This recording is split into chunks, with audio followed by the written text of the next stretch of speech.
Good morning. My name is Jessica Hassauer, and I'm the Executive Director of Minnesota Network of Hospice and Palliative Care. Welcome to the MNHPC 2020 Fall Forum and Florence Schorske Wald Lecture. Our program is Reimagining How We Die, Innovation and Transformation. Today is a great opportunity for us to come together, even if it's virtually, to support and learn from one another and to be refreshed and inspired, even amid all of the challenges that we're facing. 2020 has been a tough year for a lot of reasons, for a lot of people. And it's times like these that it's really good to have friends and supporters to support the work that you do. There are many partners who have come together to make this event possible today, and I want to start out by recognizing them. So first, we want to thank the University of Minnesota School of Nursing, Catherine J. Densford International Center for Nursing Leadership. The University of Minnesota School of Nursing has been a longtime supporter of the Florence Schorske Wald Lecture and has a strong commitment to providing education around serious illness and end-of-life care. We also extend our gratitude to our silver and bronze level supporters. At the silver level, we have Allina Health Hospice and Palliative Care, and at the bronze level, we have Our Lady of Peace Hospice and Home Health Care, Nurseline, and Lion's Gift of Sight. I also want to acknowledge our event production partners, the LeClaire Group and Maple Lane Media, as well as the MNHPC Education and Training Committee. Thank you to all of our supporters and partners for making this event possible. Now, I have just a couple of brief announcements related to continuing education. First, the members of the Faculty and Planning Committee for the 2020 Fall Forum have no relevant financial relationships to disclose related to the content of this continuing education activity. And next, to receive continuing education credit, conference attendees must attend the entire activity and complete the post-conference online evaluation. We ask that you complete that evaluation by December 4th, and we'll submit your certificate by December 20th. You can access that evaluation link in 3 ways. So after today's program, you'll get an email with a link to the evaluation. You can also access it at mnhpc.org on the Quick Links menu or at the MNHPC Fall Forum webpage. And with that, I'm going to turn it over to Dan Peschet, who's going to tell you a little bit more about what to expect today. He's going to talk about the Florence Schorske Wald Lecture, and he's going to introduce our speaker, Janet Booth. Good morning, everyone. Dan Peschet here from the University of Minnesota School of Nursing and director of the Densford Leadership Center. I have had a great partnership with the MNHPC for about the last 8 years, and this has always been one of the highlights in terms of our work together. And I have learned so much from the community of practice and learning that you have been engaged in over and through time. And I am so grateful for your contributions to the work that you do.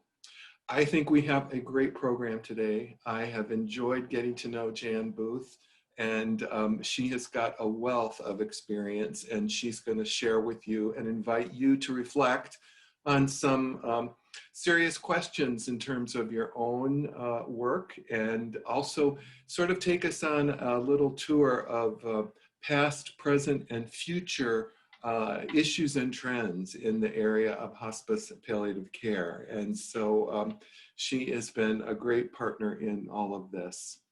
So to just sort of set the stage and give you an overview and a map of the day, because this is virtual, we had the good fortune to be able to do some of this recording earlier. And so this morning, really, from 10 to 12 is devoted to 3 segments of pre-recorded interactions where I talk with Jan, and Jan shares some of her thoughts and ideas. And at the end of each recording, there is an opportunity to invite you into breakout rooms to reflect on a question that she will pose. And we will then monitor some of those questions, and at the end, we will try and help you figure out where to go next. Then there's a lunch break, and in the afternoon, Jan will be live, and she will take you through a series of exercises and ideas, and also lead you in some reflective thought exercises. So Without further ado, Benson, can you run the first video clip? Good morning, everyone, and welcome. My name is Dan Peschet, and I am a professor of nursing at the University of Minnesota School of Nursing and the director of the Catherine J. Densford International Center of Nursing Leadership. And we sponsor the Florence Schorske Wald Lectureship on Hospice and Palliative Care Nursing. And we have great partnerships, as you heard from Jessica's introduction, with the Minnesota Hospice and Palliative Care Network. And so on behalf of Dean Connie Delaney and the faculty and staff at the School of Nursing, I want to welcome you to this fall forum. I want to share a little bit about the School of Nursing at the University of Minnesota, and you can check us out in the virtual exhibit hall and visit with some of our directors of our programs, as well as listen to a welcome message from Dean Delaney. But the School of Nursing at the University of Minnesota was the first school of nursing to offer a Doctor of Nursing practice degree in nurse anesthesia, nursing informatics, and health innovation and leadership. It's also the second largest full-time DNP program in the country, and the program is ranked in the top 10% by US News and World Report. The informatics program is ranked second in the nation, and the midwifery program is ranked second in the nation by US News and World Report.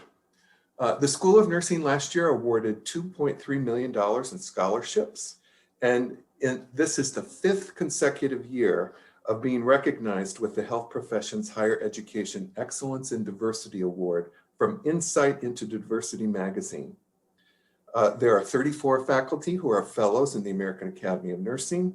The school operates 2 nurse practitioner clinics, and it was awarded an exemplary academic practice partnership by the American Association of Colleges of Nursing for its Nursing Collaboratory Initiative. So check out our website, visit the virtual conference room, scope out some of the programs that we have, and become a friend of the University of Minnesota School of Nursing. I want to talk a little bit before we begin our interview with our guest lecturer about the Florence Schorske Wald Lectureship on Hospice and Palliative Care. It was established in 1997 to honor Florence Schorske Wald, who is credited with bringing the hospice movement to the United States from England. The funders of this lecture, Charles Shepard and Derry Ann Moritz, envisioned that it would challenge individuals and institutions as they move toward innovative practice in hospice care and promote collaboration between the world of academic and practice in the Twin Cities.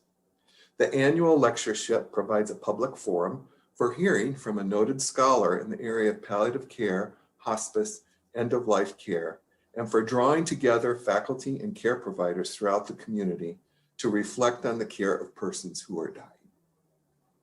We are thrilled to have as this year's Florence Schorske Wald lecturer, Jan Booth. She is going to share with us some of her knowledge, wisdom, and experience through time. So let me tell you a little bit about Jan before we launch into our conversation with her. Jan is the author of Reimagining the End of Life, Self-Development and Reflective Practices for Nurse Coaches. Jan has focused her nursing career of over 34 years on quality of life and well-being, primarily through the lens of end-of-life care and well-being. Within end-of-life care, her past nursing work includes inpatient hospice, palliative care with a major medical center, employee health and wellness for a large hospice organization, and community end-of-life education. Her wellness focus included work as a health educator and in a wellness program development. Since leaving the hospice world in 2014, her work evolved as an integrative nurse coach around the practice of well-being in aging, illness, and dying. Supporting people in navigating serious illness, helping families to talk more openly about end-of-life priorities, and providing health coaching for both professionals and personal and family caregivers. She serves as a faculty for the Conscious Dying Institute based in Boulder, Colorado, which trains mostly lay people to serve as end-of-life doulas, coaches, and community educators. She is faculty also for the International Nurse Coach Association certificate programs and co-created an advanced training program for nurses called Coaching Conversations for People Living with Chronic and Advanced Illness. She also served as co-faculty for a course in the Washington, D.C. area called Sacred Journey, Being Present with Aging, Illness, Dying, and taught for the monthly retreat program called Companioning the Dying, Opening Fully to Living. Additionally, she has led workshops and given presentations on the transformational possibilities of end-of-life work at places like Alcyon Center, the New York Open Center Art of Dying Institute, and the Integrative Healthcare Symposium. Intrigued by the emerging models of grassroots innovation in end-of-life care, Jan completed a master's program in 2017 that explored this innovation through both wisdom traditions and emerging thought leaders.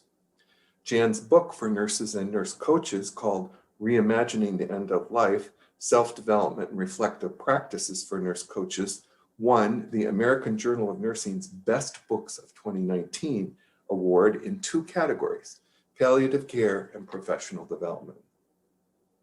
Jan has recently located from decades in the Washington, D.C. area to small town life in rural Colorado, where she is reimagining her life and her work. We have 3 segments in this morning's program. We want to talk a little bit about the past, we want to talk about emerging innovations in the present, and we want to talk about the development and transformation of innovations in end-of-life care into the future. And so we will chat with each other for a while as you sort of listen in and listen to our conversation. And we will then pause with a reflective question and put you into breakout groups for maybe 12 to 15 minutes to respond to our question with your own experience, and then sort of debrief what sort of insights you might have come to as a result of your conversations in the group. And so we are going to now begin with a focus on the past. And something that was intriguing to me, Jan, as I read your book, I appreciated so many things about it, but one of the things I value is the fact that you season the book with some thought-provoking poems. And I wonder if you have a favorite poem you'd like to share with folks to begin with today's session. Welcome. Thank you, Dan. And I would love to start with a poem. This one is a poem by poet David Wagner, and it's called Lost. Stand still. The trees ahead and the bushes beside you are not lost. Wherever you are is called here, and you must treat it as a powerful stranger. Might ask permission to know it and be known. The forest breathes. Listen. It answers. I have made this place around you. If you leave it, you may come back again, saying, here. No 2 trees are the same to raven. No 2 branches are the same to wren. If what a tree or a bush does is lost on you, you are surely lost. Stand still. The forest knows where you are. You must let it find you. Let me read it again. Please. Lost. Stand still. The trees ahead and the bushes beside you are not lost. Wherever you are is called here, and you must treat it as a powerful stranger, must ask permission to know it and be known. The forest breathes. Listen. It answers. I have made this place around you. If you leave it, you may come back again, saying, here. No 2 trees are the same to raven. No 2 branches are the same to wren. If what a tree or a bush does is lost on you, then you are surely lost. stand still. The forest knows where you are. You must let it find you.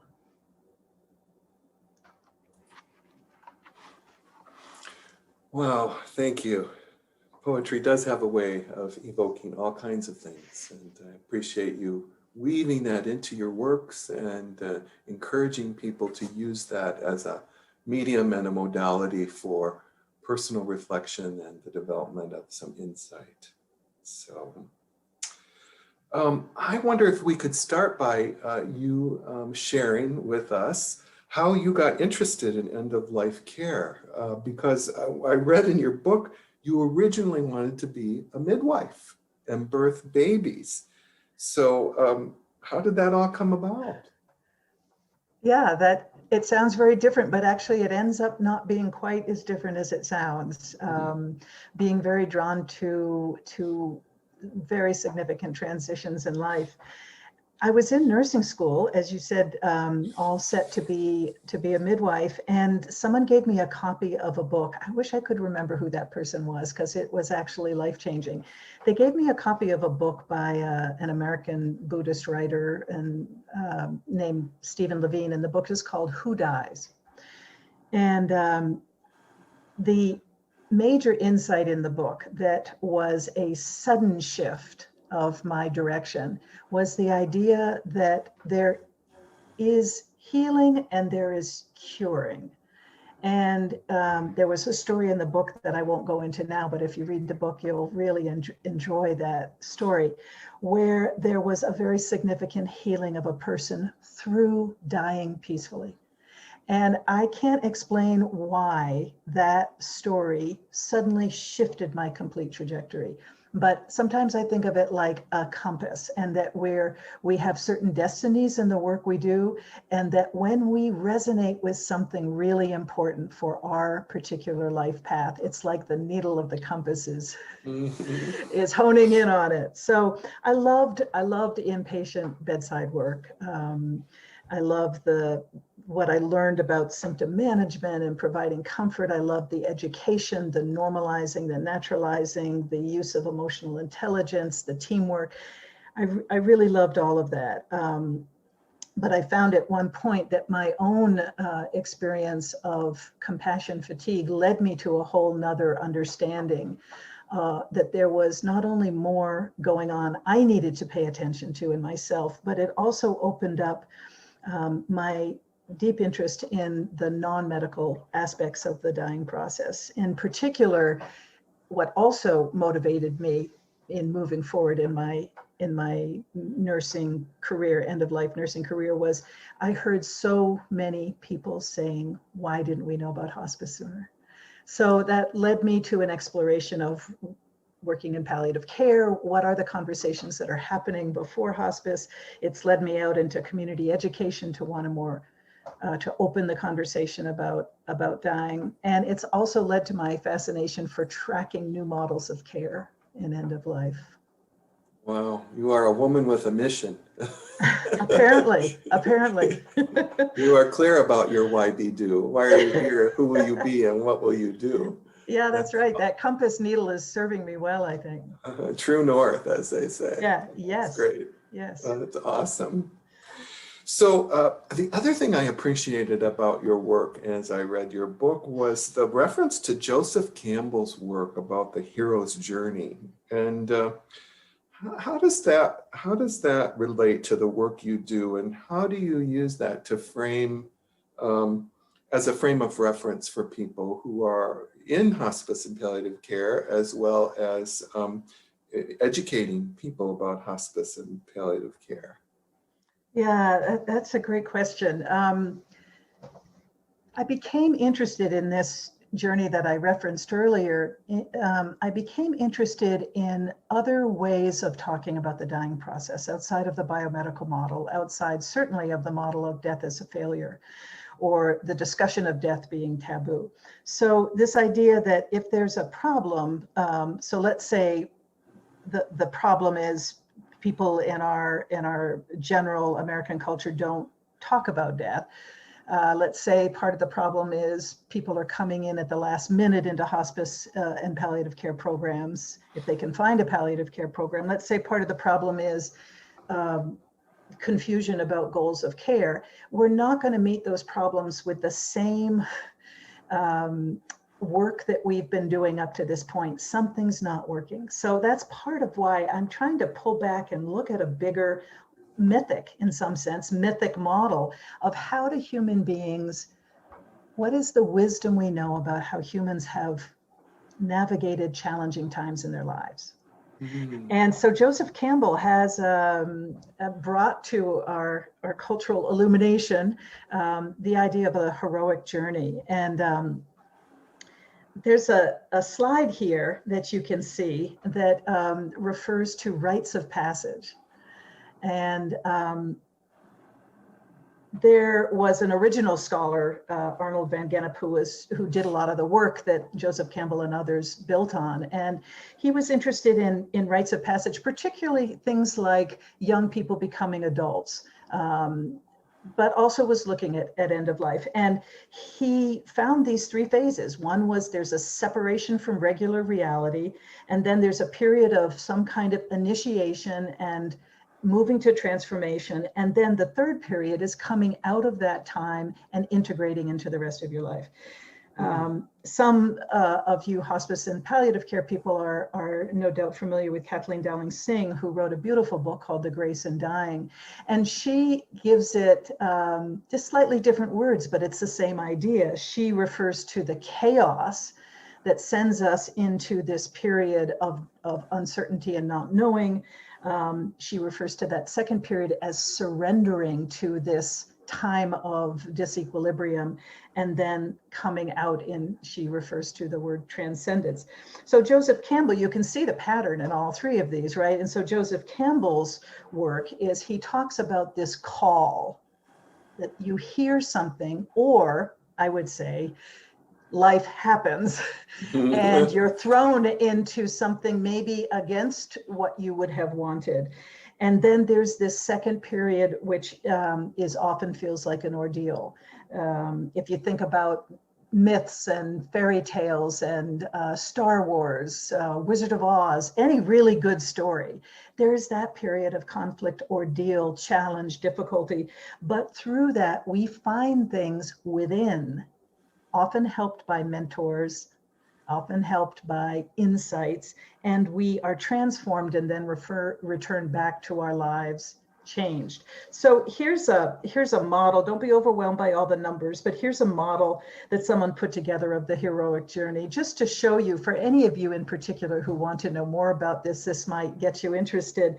But you can see in the upper right-hand corner is that first call to adventure, he calls it. Now, when something happens like COVID to us, we don't necessarily think of it as an exciting adventure, but it has the same qualities, that kind of challenge. Then taking us down to part 2 on the lower right, where we cross a certain threshold into new territory and we are tested.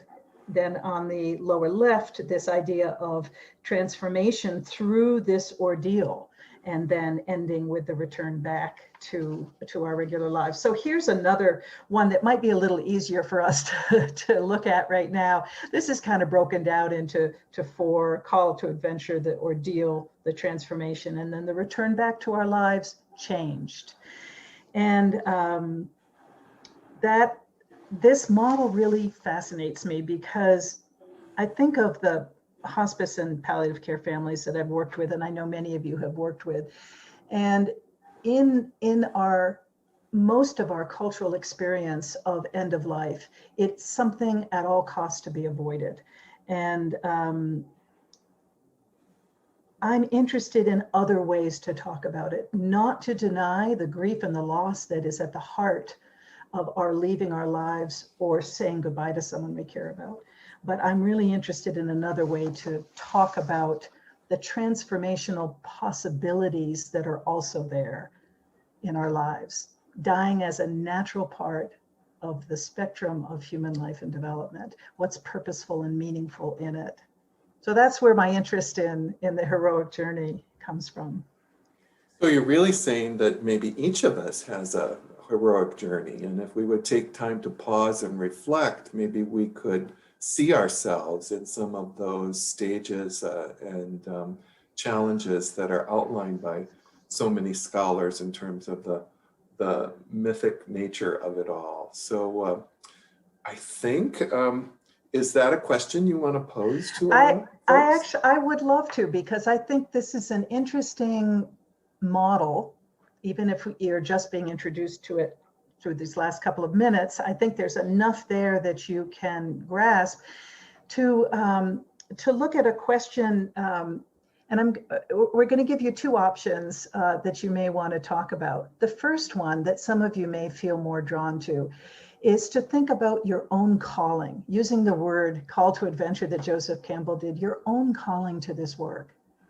Because every one of you has a story. I'd actually love to hear those stories. And I always loved it when I was in orientation teaching at the hospice I worked with for many years. I loved to hear the stories of what brought people there. So your calling, and you have had a journey since then. You've probably had multiple heroic journeys in it, but it would be interesting for you to give voice to what was your initial calling and where are you now in that cycle of a heroic journey, your time in end-of-life care. But here's another way, if some of you might respond to this option as well. Thinking about COVID and our experience of COVID. If COVID is the experience of COVID is a separation from our ordinary world, if you can call it that, from our quote normal world, where are you now in that heroic journey? If you can find yourself in that cycle, what phase of that cycle are you in related to your own navigating of COVID? So some of you might respond more to the idea of a calling in terms of your end of life work. Some of you might respond more to using this model in terms of your own experience of COVID, but we'd love for you to go into these breakout rooms with that question. And you'll see the slide up here that shows the heroic journey on one side and then the questions that we're asking you to talk about in your groups. And we look forward to hearing a little bit from a few of you about this discussion after you're done. So I think we're going to put you into groups of maybe 3 or 4, and we're going to give you about 12 minutes. So you might have 3 or 4 minutes per person to share your insights, observations, or reflections and respond to Jan's question and pick an option. And then we'll bring you back and we'll ask you to do a little debrief with us, perhaps maybe in the chat box, perhaps maybe in real time. And we'll see what lessons you have to share about your particular experience with the hero's journey. We'll be back. So just as Dan had said in the recording, we'll have a 5-minute debrief, relatively short, and then get into the second part and the second breakout. So of course, with all you wonderful faces on this this call and this Zoom workshop, we're not going to be able to get to everyone. So we could probably have time to hear from at least 2 or 3 people, something compelling that came out for you in that, something interesting or surprising that came out during your breakout session. Would love to have you share it. And then the rest of you, if you want to put something into the chat, that would be great as well, because we'll all have access to the chat after the call. So who has something that they would like to share? And my colleagues on the call can help me to see if someone has their hand up. Who would like to share something interesting that came out of that look at the heroic journey and how it might apply to you? And if I don't see you, just go ahead and start talking. That might be easier. Yeah. This is Pat. I'll just share in my group. I think it was interesting that all 3 of us really felt that working with hospice was a calling. And we shared a little bit about, how we got into this work and what we do. And but also we talked a little bit about where we are in the journey with COVID. And I think it's kind of interesting that we're kind of uncertain about that. This is all new, but we feel like we're somewhere in between that primordial and initiation phase and transformation. But we all really want to be in that back to normal phase. Yeah. And that seems to be part of that heroic journey, that we don't have a lot of control over the timing, but we have more control perhaps over what it is that we can garner from that time. Yeah, I'm with you on that, Pat. How about somebody else? Something that came out of that conversation. We talked about one of the best pieces of advice we ever received as palliative or hospice nurses, and it was from a wise chaplain, for me at least. It was meet them where they're at. And that can be really hard. I mean, sometimes you see them, especially in palliative care, they're still fighting so hard, and is the chemo killing them faster than the cancer? But really just meet them where they're at, figuring out what their goals are and supporting them. Thank you, Jennifer. So there's a great example of a mentor or a wise person who appears in our life. We don't always have control over that either, but who says something that can change the trajectory of how we act in moving forward. Great example. How about one more? And I will look forward to reading what people are putting in the chat. Hi everyone, my name is Vera. I came on a little bit late because I'm going between here and work, but I'm actually a volunteer at Seasons Hospice in Rochester, and not a practicing nurse or provider in palliative care, but experiencing my dad's illness and death earlier this year. Was the first time I was really exposed to this work that you all do that's so important.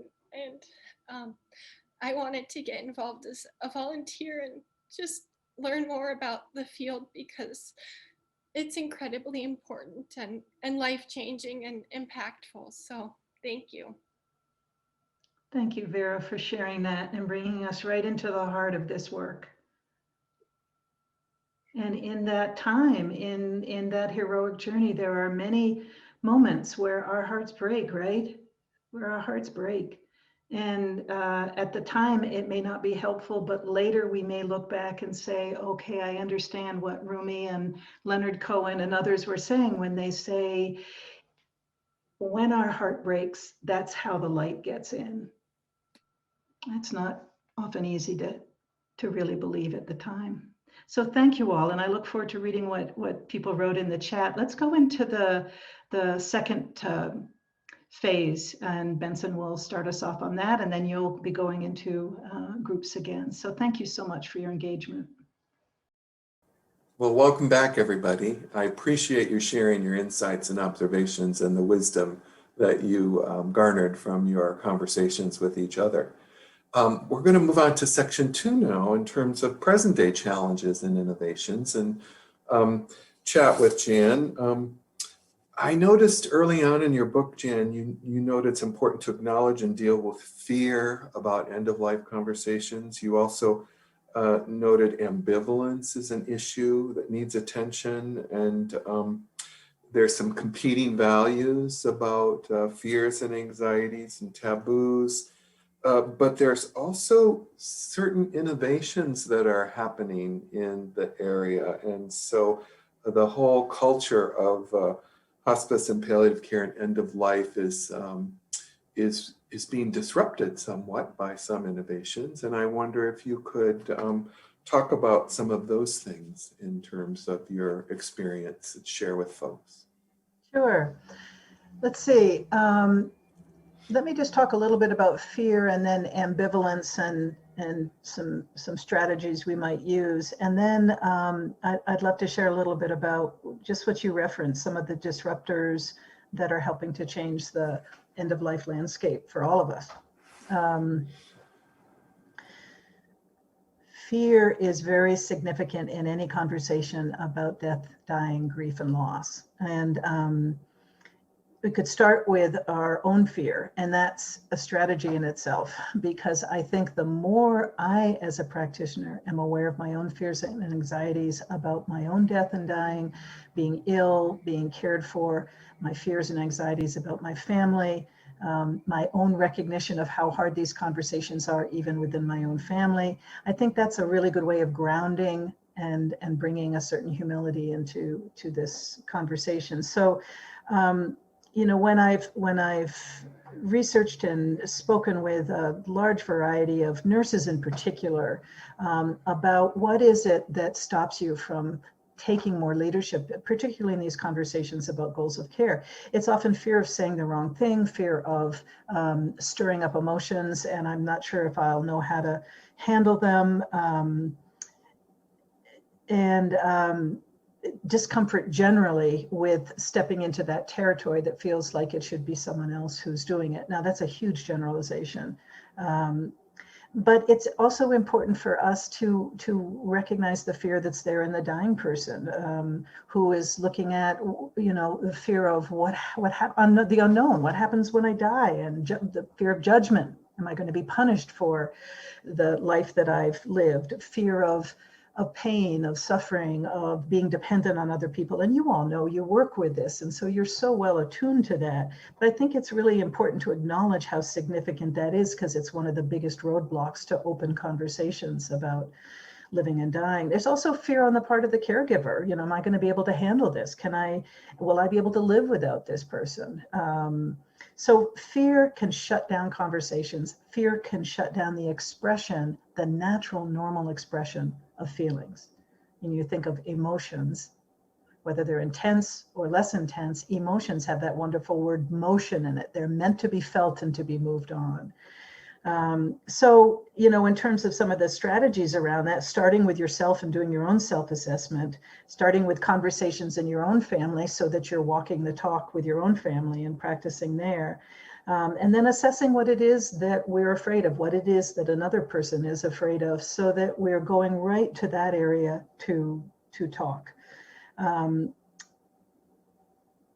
Two things that I have found also helpful in terms of navigating the fear and resistance and anxiety that comes in conversations about dying is to pay attention to what happens in my body when I feel fear, when I feel emotional or spiritual pain, so that I can be more embodied in my navigating emotions, not be living up in my head and stuffing emotions, but just noticing what happens. And that awareness is a very helpful starting place. A second thing that I wish more of us had is to encourage a sense of curiosity in talking about dying, talking about death, talking about what people believe happens after we die.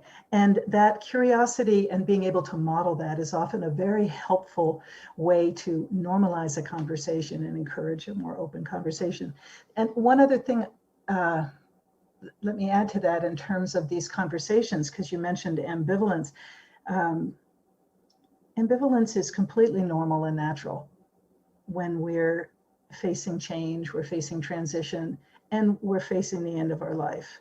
It's also very normal when we're stuck in a particular place and don't feel that we can move. And this idea, you gave mention to this, that for me, the easiest way to think about ambivalence. So at end of life, let's say, very normal for people to feel, on one hand, I want to live as long as possible. I want to do everything I can to live as long as possible. And on the other hand, I want to be able to be home, be with family, be at peace, live a life that's meaningful to me in whatever time I have. So those are two values that are competing. And in the work I do as a coach, and the reason why I find the coaching model such a natural way to talk with people about living and dying, is that you can explore both of those. It's not being forced to choose, it's exploring both of them because they're both meaningful to someone. And then through those good open-ended questions, being able to explore what is the greater priority right now and how can I support you in moving forward in that. So those are key capacities for us to be able to develop how to work with fear and how to work with ambivalence. I love that, curiosity. And I once heard that action cures fear. Action is the antidote. So even just moving your body a little bit and not getting stuck and focused in one space is pretty powerful. And there are so many polarities in healthcare nowadays. Trying to figure out what the greater good is and the deepest fear, and how your perspective has an upside and a downside, and my perspective has an upside and a downside, and navigating all of those in a way. There's a whole discipline actually around polarity management that might be interesting for people to explore into the future. That's a great idea, especially when we're looking at these innovations that you gave Yes. voice to. Say more about the innovations. Yeah, well, this is a really interesting time in our culture, particularly in our culture related to end of life. You think back to Florence Wald, who is the inspiration for this lectureship. Florence Wald was a visionary badass nurse who brought back the beauty of the hospice model from St. Christopher's Hospice in London that Cicely Saunders started. And she started the first hospice, Connecticut Hospice. And that was a hero's journey of her own, right? A calling, and then everything she had to do to break new ground to bring hospice. So, all the hospices that grew from that, the one I worked in outside of Washington, D.C. for many years was the second hospice. So I really feel deeply connected to the roots of hospice in this country. And it was the disruptor of its time. It changed everything in how people die. Along another disruptor would certainly have been Elizabeth Kubler-Ross. So what happens typically in cultural change and transformation is that there are disruptors who are disrupting the status quo because there's a need in the culture that's not being met. And then in time, those disruptors become more and more a part of the mainstream. They become more institutionalized. They're often, in healthcare at least, there are more regulations and restrictions and different investment in that model. And often that model then can be harder to be agile and responsive to new needs in the culture because that original disruptor has become more stabilized, let's say. So now what I see happening really over the last 10 years, but particularly the last 5 years, is a whole second wave of innovation that's happening outside of hospice and palliative care. And it's coming from, many times, most often, it's coming from lay people. And these are lay people who are feeling called to be part of a different kind of end of life. And that's fascinating to me because most of us in hospice and palliative care have been part of that wave of healthcare professionals who have been holding the space of high level end of life care. So now, death doulas, death cafes, people who are writing scripts for let's talk about death over dinner, card games to open up conversations, green burials, all kinds of things. Are coming to meet a need in the culture for more models of open conversation, more models for looking at options people have in the last part of their life, a deeper understanding of what the place of death is instead of shunted off to the side. What would happen if death and dying and caring for each other at end of life was right in the middle of our lives and our cultures and our communities? So it's really responding to, I would say, a recalibration from death as failure, death as a biomedical event, and it's recalibrating by bringing in new awareness and remembrance of what we know of human wisdom, possibilities for healing, possibilities for transformation, for reconciliation, for meaning and purpose.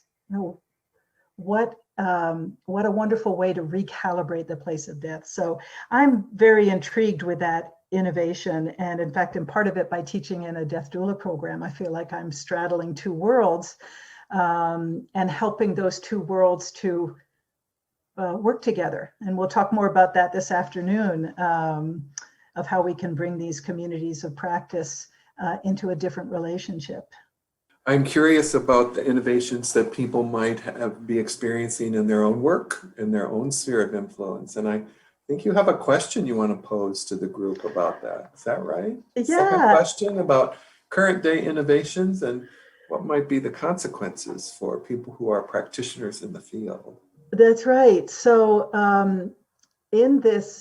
with this idea that many of us in hospice and palliative care are part of that initial wave that we've been riding for a long time, trying to find our way in the work that we love, and recognizing that there are new impulses that are not part of what we're doing, but that are coming up throughout our society.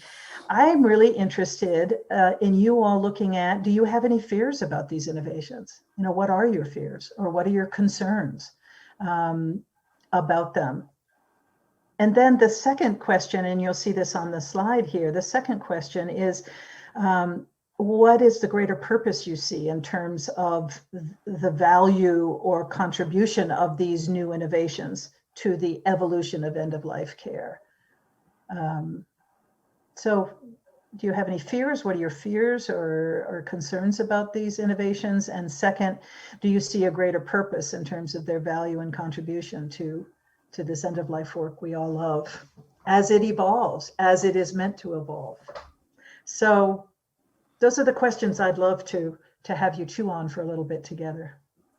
So just like question one, we invite you to go into a breakout group. Hopefully there'll be 3 or 4 of you. And again, we'll give you 12, 13 minutes to share your fears and your greater purposes and hopes about innovations that you may be aware of, or that you've had experience with, or you may be leading in your community in regards to hospice and end-of-life care. And then we will bring you back and do a little debrief. Be sure to identify a little nugget of wisdom or an insight or a learning that you realized in the context of the group, and share that with the wider audience here. So see you back in 12. All right. Looks like we all made it back safely. So I'd like to do a similar thing. A few of you, something that you'd like to share that came out of that. You know, some of you may have gone into that discussion really not being so aware of other things that are happening outside of hospice and palliative care, and others of you are perhaps deeply immersed in it. Some of you may well be end-of-life doulas yourselves, or interested in that work, for one example. So I'd love to hear from a few of you, and then again, feel free to put something that came out that was interesting to you, put it into the chat. Who'd like to go? I'll go. Thanks, I work primarily in palliative care, so that's my perspective. And one of the innovations that we've been doing for a couple of years now is doing caregiver visits via video. And so I've been doing video visits for a while. And I think that's an innovation that we discussed in our group a little bit. I just shared that I think it's fine tuning and using the skills of meeting them where they are, of really listening and being curious, can still be developed and honed and demonstrated through the use of video. So we talked a little bit about that, and all 3 of us in our group had not really worked with doulas at all. So we haven't had a lot of experience with that. Yeah, there are very few, thanks Ellen, very few hospices in my experience that are working closely with doulas. I think a lot of hospices and end-of-life professionals are trying to figure out what is the doula role and how is it different from being a hospice volunteer, et cetera. And Ellen, how lucky that you have been starting to do that virtual work. So you were ahead of the game when COVID hit. I imagine you all have shown leadership there. How about somebody else?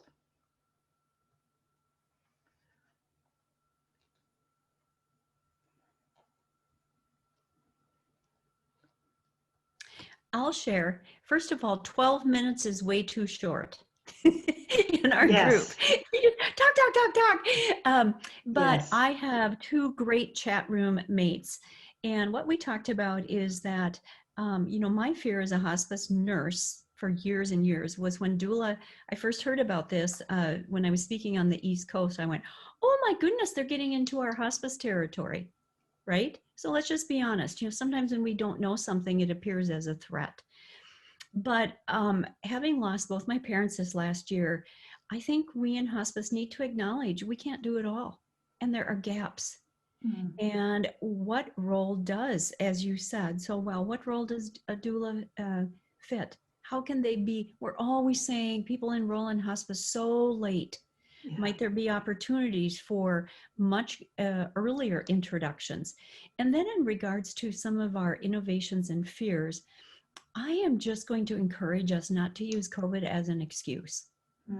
Like you said, Ellen, to say, because we said, and then COVID hit. And I'd like to say, and then because COVID hit, this is what we did.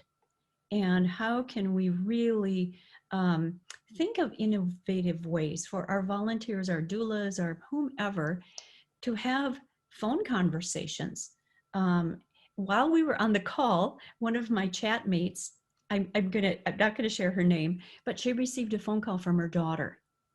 And she said, I'm on a Zoom, but her face lit up when the phone rang and her daughter was on the other end. And I'm just thinking, whether we can't give hugs in person, we're not able to always be there, but that conversation and that human connection, we need to forge ahead to say, how can we do that?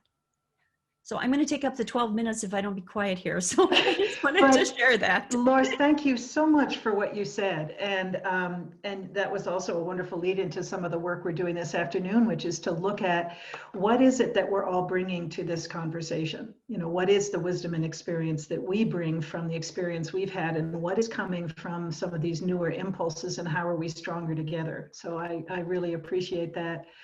I'm part of a threshold choir. Some of you may be familiar with them. It's small groups, 2, 3, 4 people singing at the bedside of hospice patients. And of course, since COVID, we can't be in hospice facilities or homes, and we are not able to sing. So just what you said, we're having to look at different ways to connect, and we're singing over the phone. I never would have done that. Like, I can't pick up the phone and just sing to someone, but guess what? That is meaningful to be sung to, even over the phone. So I really appreciate you reframing it that way. Thank you all. Let's go into the last section, and then I'll see you back after the breakout sessions. Well, welcome back to part 3 of our conversation with Jan Booth. And we turn our eyes now to the future. And so, Jan, chapter 3 of your book is about new possibilities and emerging models. Can you summarize some of those for us, and what you see are the learning edges for people and practitioners and people in the field? Certainly. So as we've talked about in the other 2 parts, there is this movement to move beyond just the biomedical model of how we die, to look for more holistic, in some cases bringing in more of the spiritual, the wisdom traditions, studies of consciousness, all of this that looks at end of life as a meaningful stage of development. So that to me is, in my perspective, the framing of where a lot of this innovation is coming from. And we say innovation as if it's new, but really much of what is coming through new innovative projects is drawing from the source of human wisdom that people are tapping into, because many of us have lost touch with that when it comes to dying.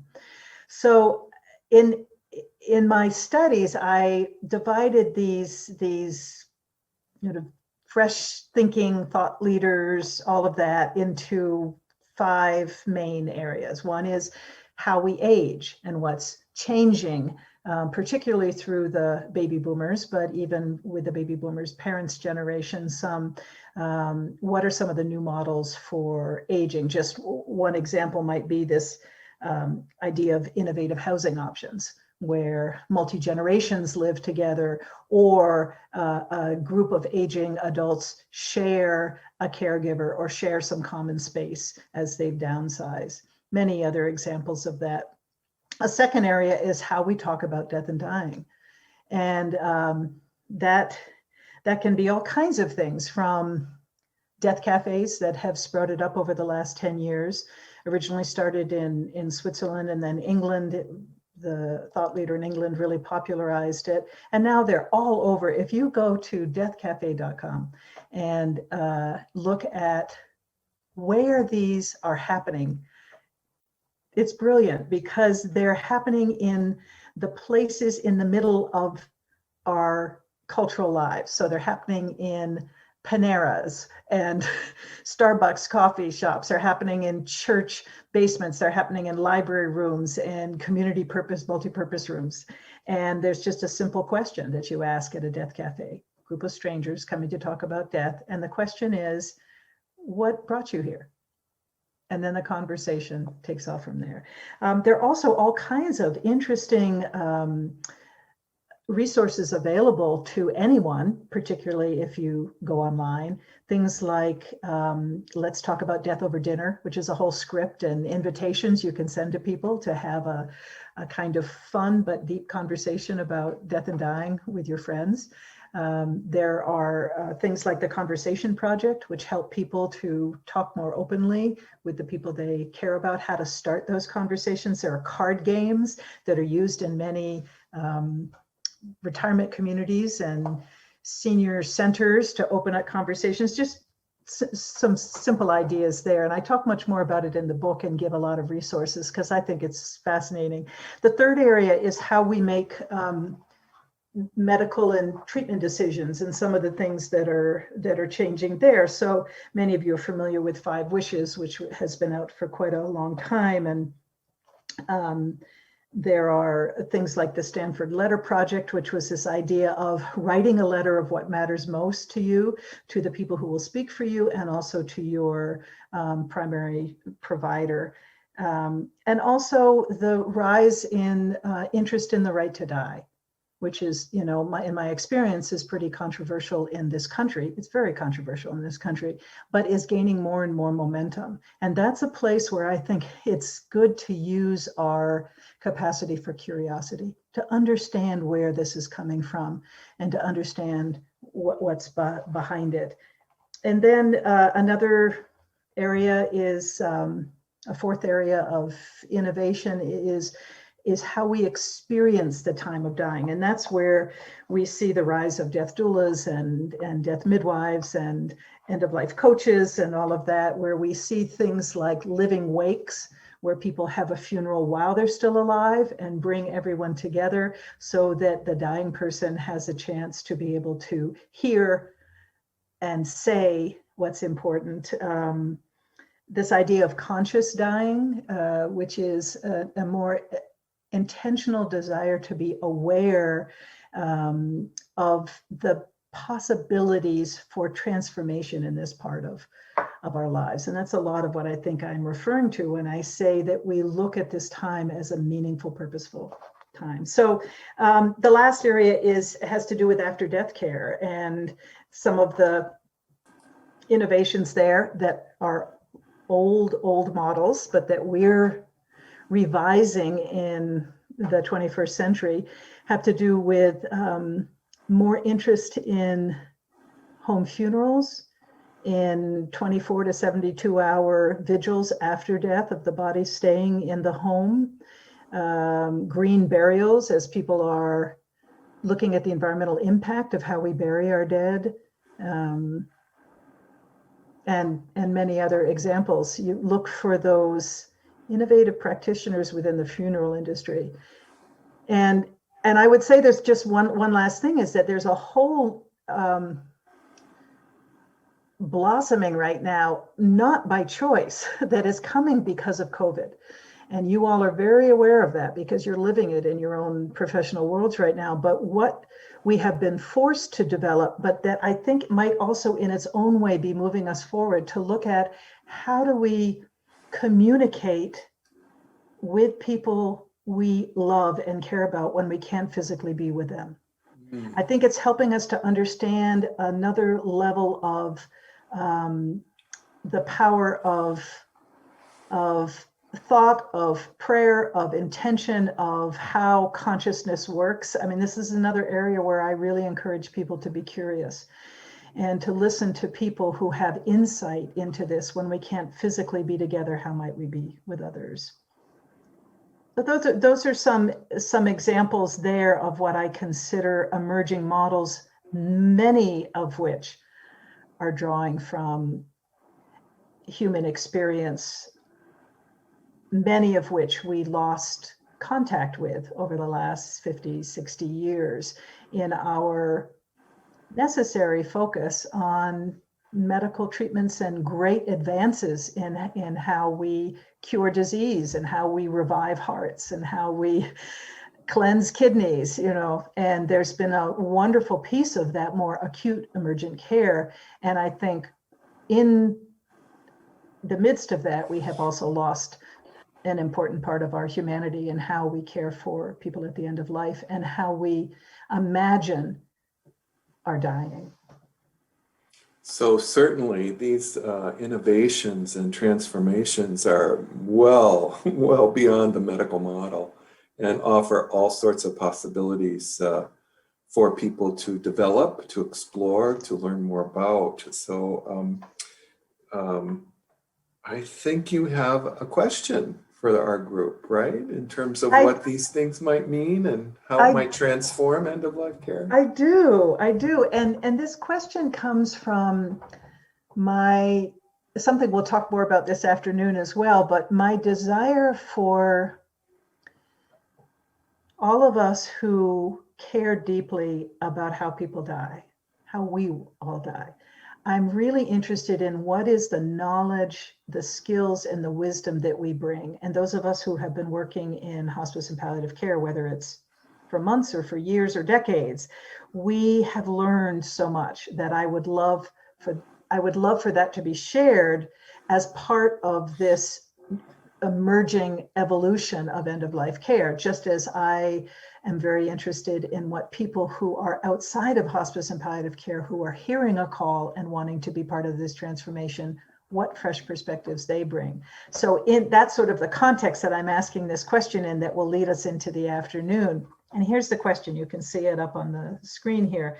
So we're going to focus on possibilities because this is future orientation, right? Not the past, and even not in the present. We're now future oriented. So setting aside limits and focusing instead on possibilities.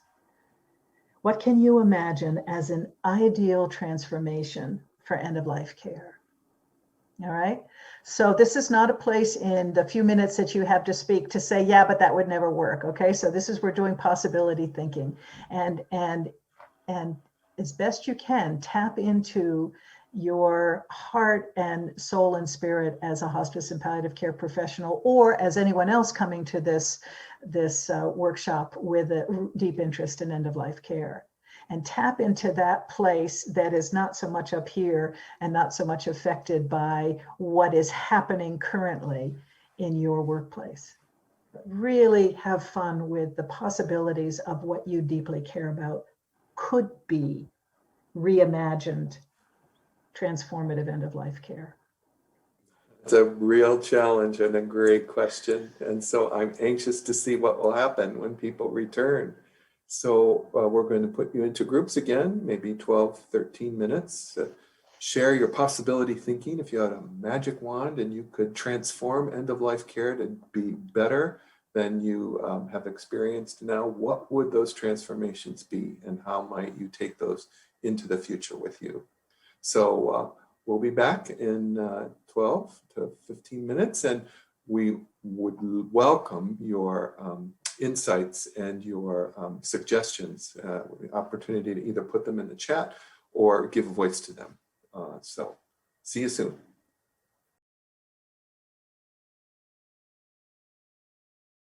Welcome back. That is the last of our morning breakout sessions, and we realized we didn't give you a whole lot of time, but are imagining this morning as a time of planting seeds, introducing a lot of different ideas, having some chance to ground them in your small groups, and we'll build on that this afternoon. You'll have a longer small group session, just one. So talk to me.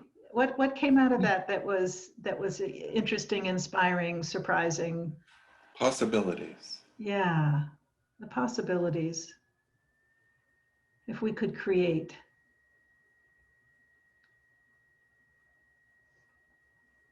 I know you all have many ideas based on your own experiences of where you've seen roadblocks and barriers and when you've imagined what could be.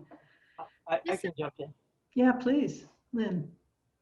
I think just one theme that we kind of dwelled in, the three in my group are all from different disciplines in the world of hospice, and lament the short time that people enter into our program, and wishing we have so many, a wealth of resources to provide to the families, and we just don't get a chance. So if we could figure out a way to help people come to us sooner so that we could really give them all of the gifts that we have. Amen. Amen. That was one of the things that I was going to share from our group, very similar to that, exactly. But you know, to take it a step further, that in terms of possibility, how can we make the transition from treatment to hospice?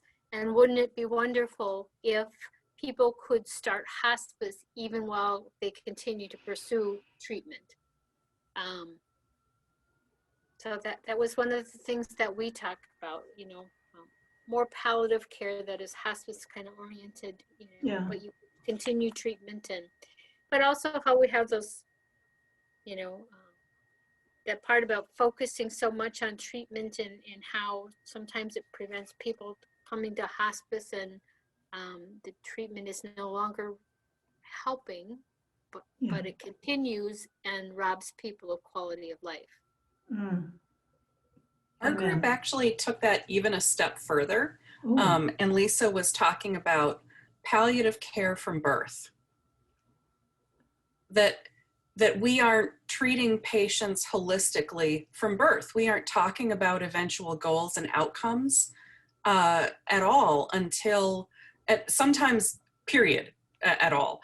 And then sometimes just until we can have a hospice conversation. And my thought was also kind of, as a mortician, I focus kind of on that transition, and that there's this handoff between two institutions that feels disjointed. So I love the idea of palliative care and holistic care beginning at birth, but then as a personal preference, I also think about it continuing across the veil of death, so that there's a seamless transition for families and patients across that veil. Beautiful. Angela, that to me is a disruptive idea. Even if it's a gentle, loving, compassionate idea, it's a disruptor because it disrupts the idea of disease care as the driver and speaks to well-being and palliative care throughout the life spectrum. That's just beautiful. And I'm glad you're on the planet thinking that and wanting to be a part of that, as are many of you. Anyone else? Those are just great visions. I think one of the fun things we talked about as a group, this is really out there. Good, go for it. Yeah, but this idea of oftentimes people in hospice and palliative care have this element of being lonely in these last days of their life, and how innovative it would be if there was like almost like a Palliative Pals app, you know, like volunteers who match with people in the end of their life to just like do odd and end things. I think from my perspective, I'm an activities coordinator in my facility, and I was talking about how the most meaningful interactions of my day aren't of like in bingo or group exercise, but it's the random moments. Like the other day, one of the residents painted my fingernails chrome silver, you know, like, and it's one of those moments where like, those are the things that I go home from work and I feel I won't forget those things, you know? And if we had like volunteers do that for people, that would be incredible. That's beautiful. And imagine what it was for you, what it was like for the resident to be able to have that connection with you on something like painting fingernails.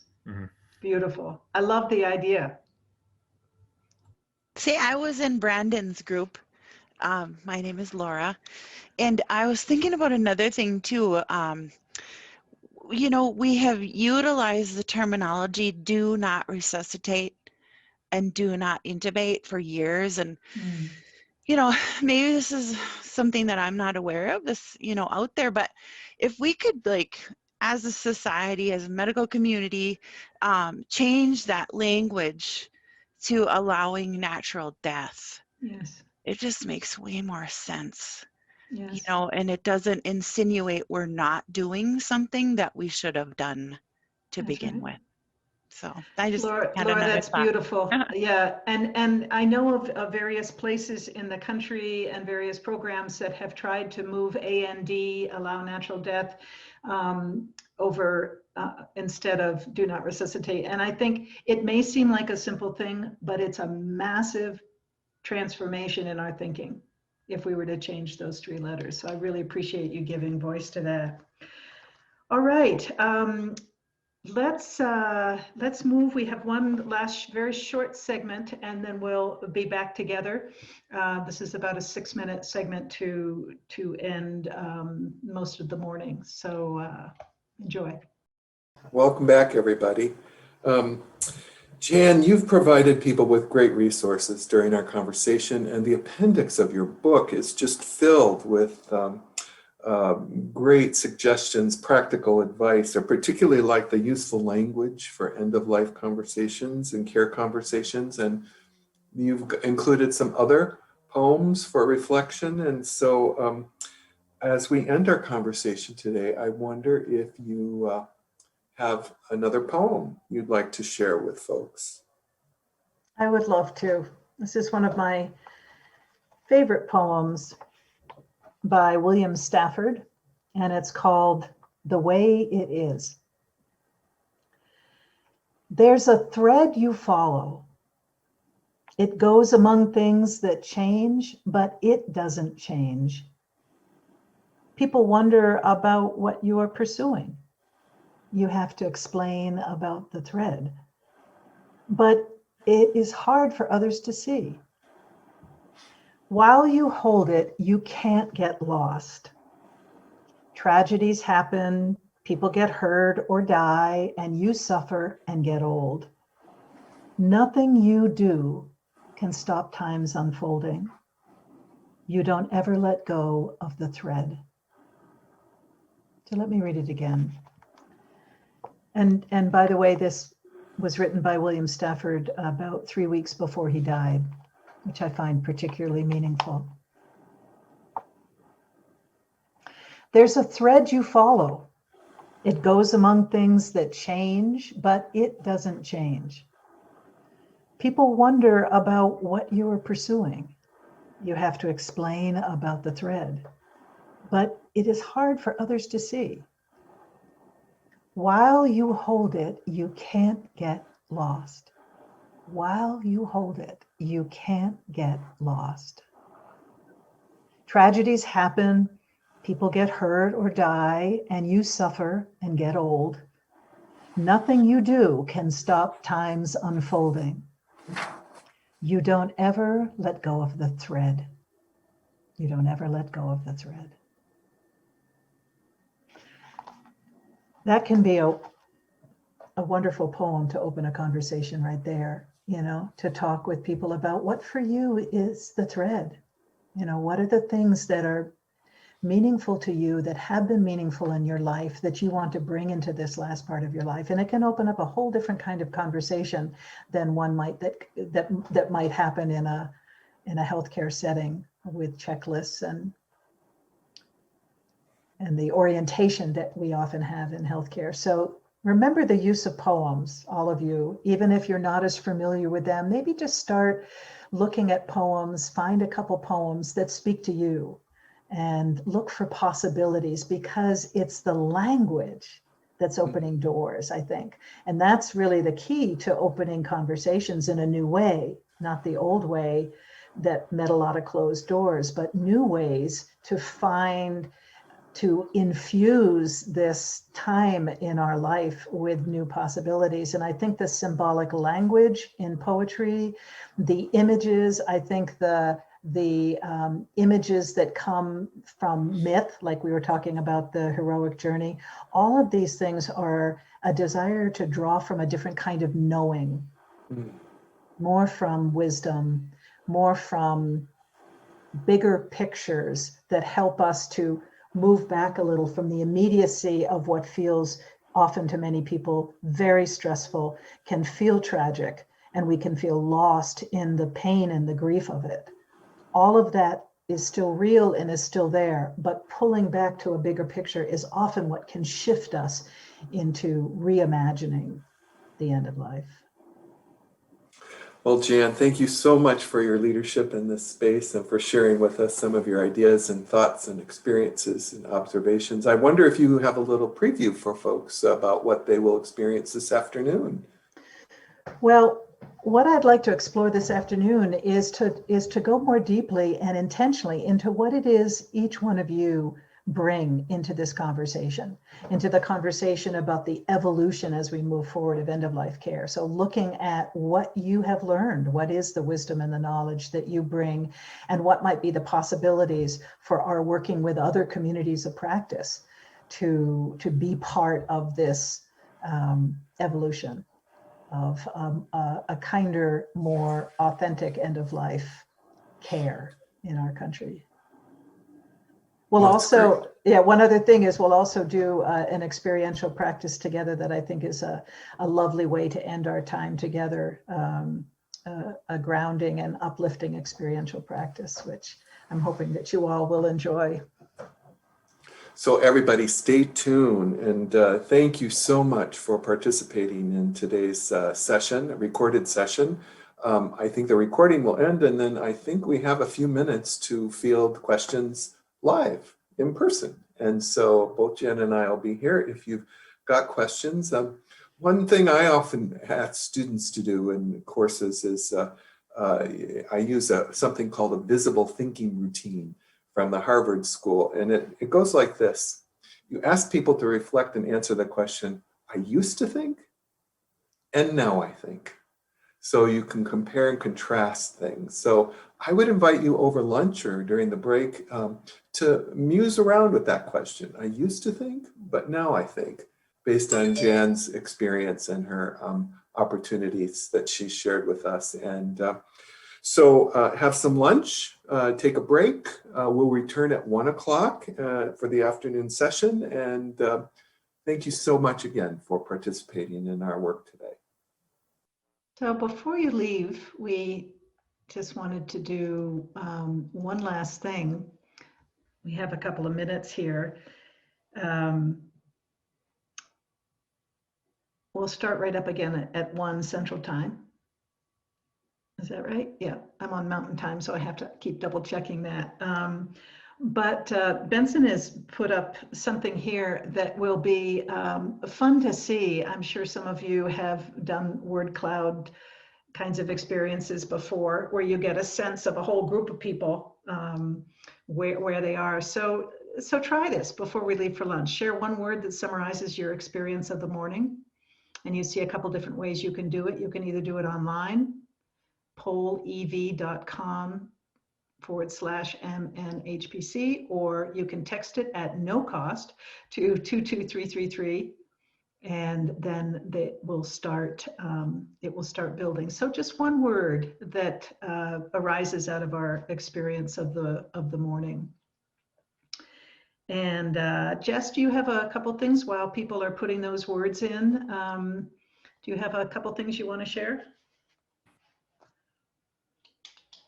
Yeah, so thank you, Jan. It was really wonderful to spend this time with all of you this morning. We heard some really great reflections, and hopefully you made some good connections with friends and colleagues. So now we're going to take a 1-hour break for lunch. So feel free to step away from your computer, grab a bite to eat, but be sure to come back because we have a full afternoon session in store. So we look forward to seeing you back here at 1 o'clock p.m. Central Time. And if you put the word into either up at the top of the screen, you'll see either the pollev.com/MNHPC or that text, then it will show up on this word cloud. And in case any of you haven't experienced word clouds before, everyone's word gets put into this, but the bigger the word is, the more people have said that. So it gives you kind of a kind of fun sense of the gestalt. I had to throw that word in, the gestalt of the whole Gestalt. of the whole group. So one thing I'm seeing here is inspired, hopeful, and hope. And look at all these other words: enlightening, love, collaborative, inspiring, connected, compassion, enlightening, amazing. Mm-hmm. So, you know, this is reflecting your, you know, what we're talking about together and what you've shared with each other. And clearly the connections that we make, even in these virtual sessions, are real and uplifting. So it's pretty cool to see. Yes. Yeah, to see the words that kind of rise as ones that more people are saying, and then more words come in as it shifts around. So isn't it interesting that this technology, as we're learning more and more, perhaps encouraged on by things like COVID not allowing us to be together, we find some creative ways to be together in this space. So we'll leave this on as people put words in. They will continue to show up, and we'll leave this on and be back here to start at 1 o'clock Central Time, and have a good hour. Get up and move around, get some food and drink if that helps, and come back for the last 2 hours reinvigorated and ready to go. So hopeful is really taking a big space here. That's very interesting. Mm-hmm. Yeah. And remember, again, the bigger the word is in the word cloud, the more people have said that. A lot of great words here: soul, possibilities, comfort. It does look like people are putting things into the chat too, words. Yes. So to add to that, so. Yes. So the ones in the chat won't show up in the word cloud, but we'll all be able to see them when we have access to the chat. So thank you all. It's not a race. Hopeful is not in the lead, but it is kind of fun to see. It's kind of fun to see how many people are feeling that. All right. Well, I think I'll mute myself and turn my screen off, and it'll be great to see you all in an hour for the last 2 hours of the afternoon, which hopefully will continue to draw on these beautiful words that you've put in here. Thank you, Jan. Thank you, everybody. We'll be back. Thanks, Dan.